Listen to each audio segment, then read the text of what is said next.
Okay, on Friday, we planned our essay about Chetts Creek Elementary. And I did upload the link to that lesson onto Teams. Kendall, what do you need, babe? You don't have a green packet? I will let you, I will get you one right away, okay? Just hold on still. Okay, so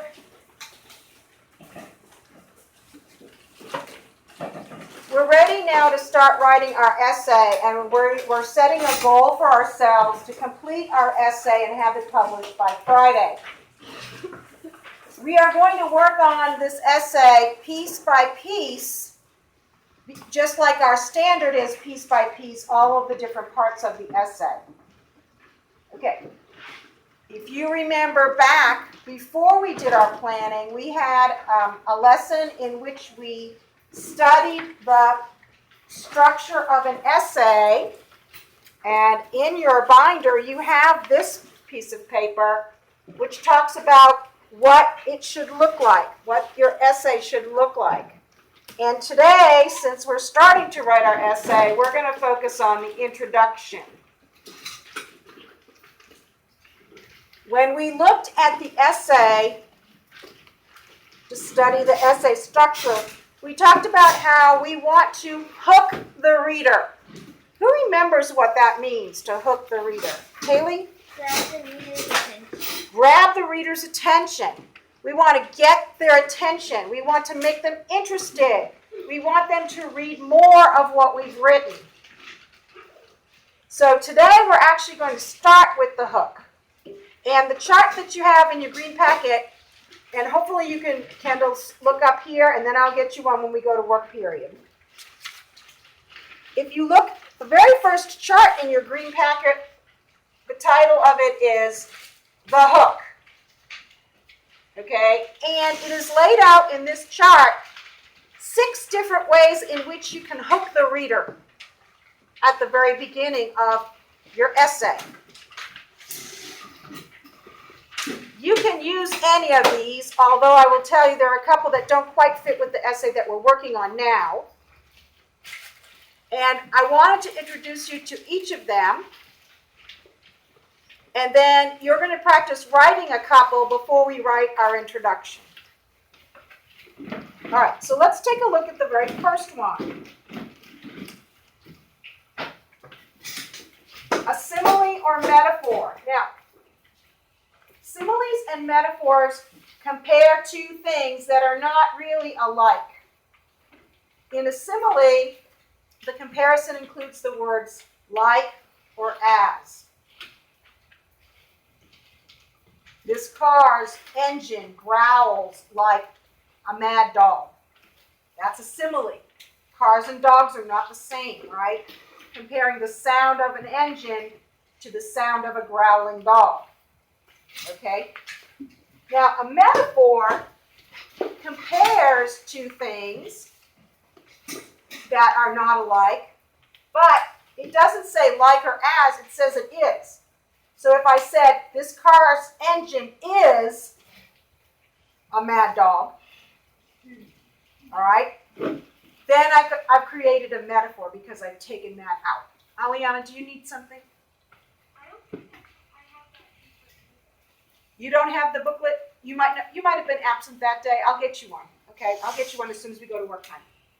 Okay, so here's a simile metaphor. If you were writing, for example, about volcanoes, and you will a little bit later on in the year, you will be writing an essay about volcanoes.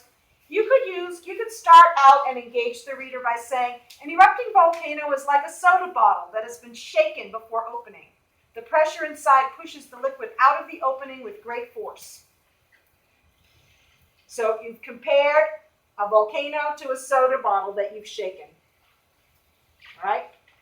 That is a hook using simile or metaphor. All right, the next one, rhetorical question. Now, rhetorical is a really big word, but what it means is it's a question that you don't answer. Not only do you not expect your reader to answer it, you're not going to answer it in your essay. You're just going to ask a question or or two, and you are going to leave the question there, hoping that it is going to pique the interest of your reader. All right, so let's look at an example.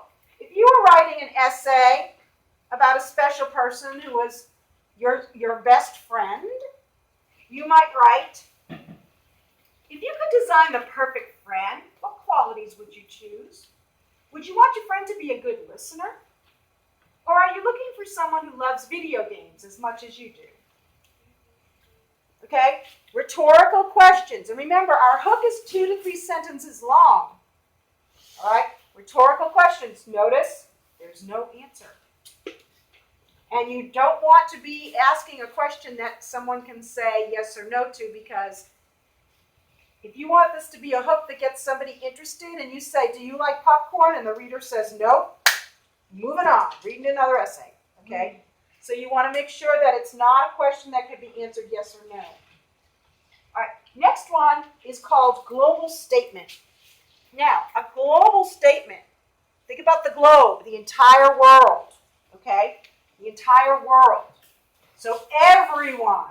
So when you make a global statement, Joseph, what you're doing is you're applying an idea that everyone can relate to. So take a look at the example. Everyone has someone special in their life. So again, this one and the rhetorical question kind of go together, right? Everyone has someone special in their life. That one person you whisper your deepest secrets to. That one person who comforts you when you're sad and celebrates your triumphs. Global statement, everyone. All right, next one, scenario. When you create a scenario, you're basically building a scene. What something looks like. Picture this. It's Saturday and you're enjoying a beautiful day at the zoo. Suddenly you notice that the tiger seems to be acting strangely. He's pacing back and forth in his enclosure. That scenario definitely could have been the hook on your zoo's essay, right? It could have been the hook on your zoo's essay. So the scenario is painting a picture.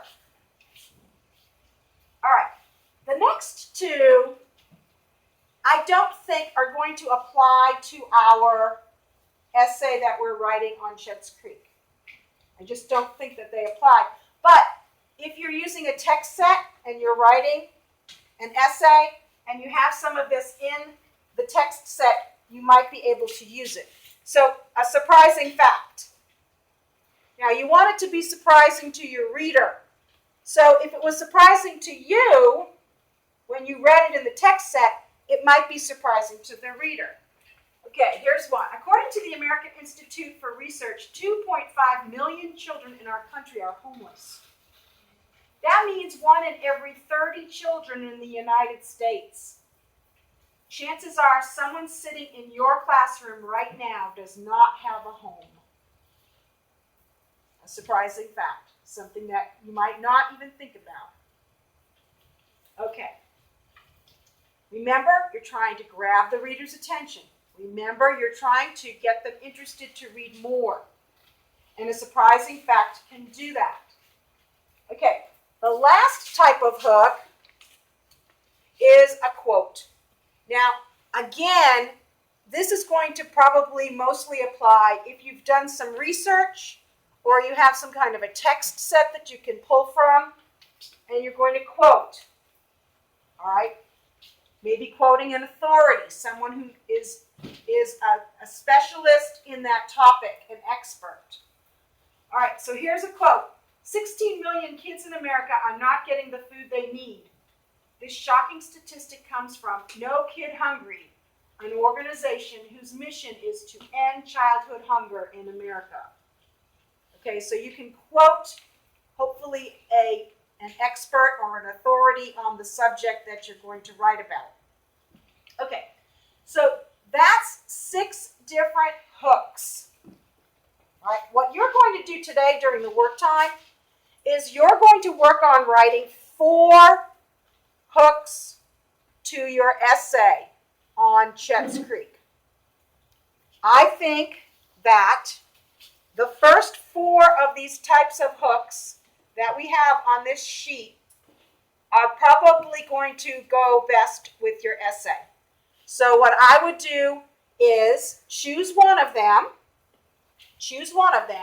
that just jumps out at you right away, that you could write a hook very quickly and easily, and go ahead and write it. You're going to write it right in your notebook. Put the date on the corner of your paper. And once you get one written, remember that's going to be 2 to 3 sentences long. Once you get one of them written, then I want you to go ahead and choose a different type of hook and write a different hook for the same essay. I want you to be able to choose. Now the first one is going to be probably the hardest for you to write, but try to work your way through it, push yourself to get it done, and then I guarantee you the second one will be easier and the third one will be easier. Okay, so go ahead and start writing now, and I will go get those extra packets.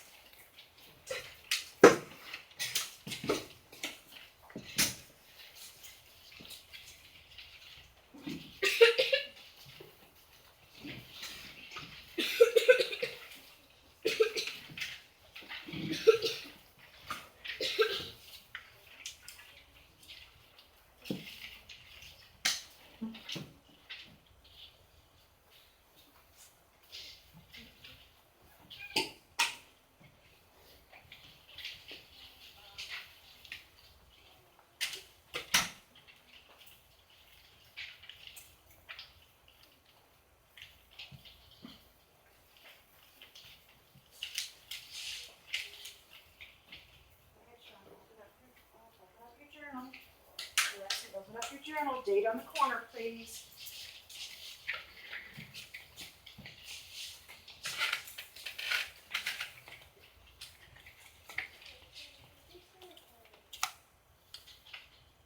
If someone's asking a question, I need you to raise your hand. Yes, Emma. Yes, I know. The lesson's not done.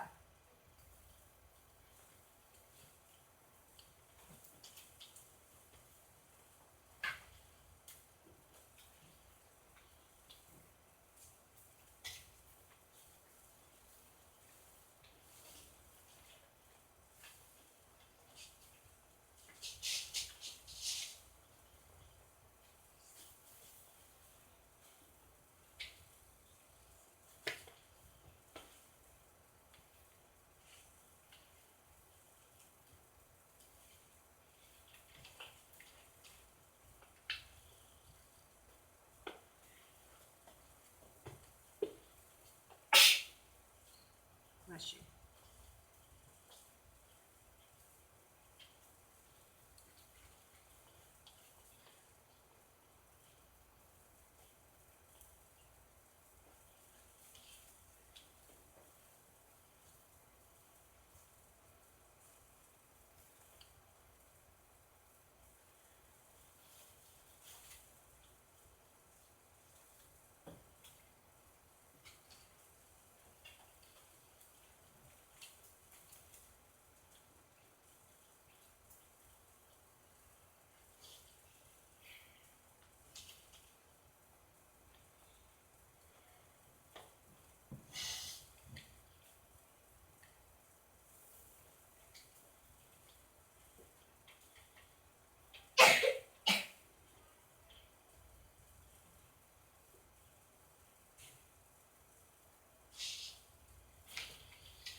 So once you've finished one, then you're going to just move on and write a second one. And then if there's still time, you'll write a third one.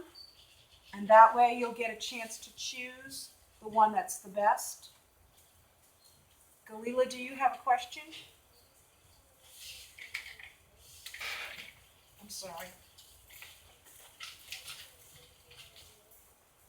Pardon me?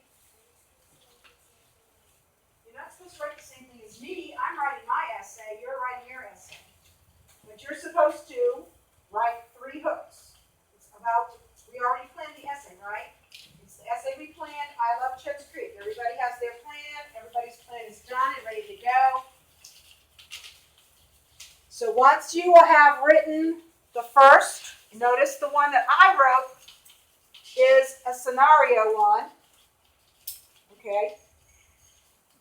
Then now I'm going to go ahead and I'm going to choose a different one and I'm going to write a different one. Same topic, but a different type of hook. Okay, does anybody have any questions? We're going to do this for about 10 minutes and then we're going to go ahead and write our introduction. All right, go ahead and get to work. Make sure you should almost be working on your second one.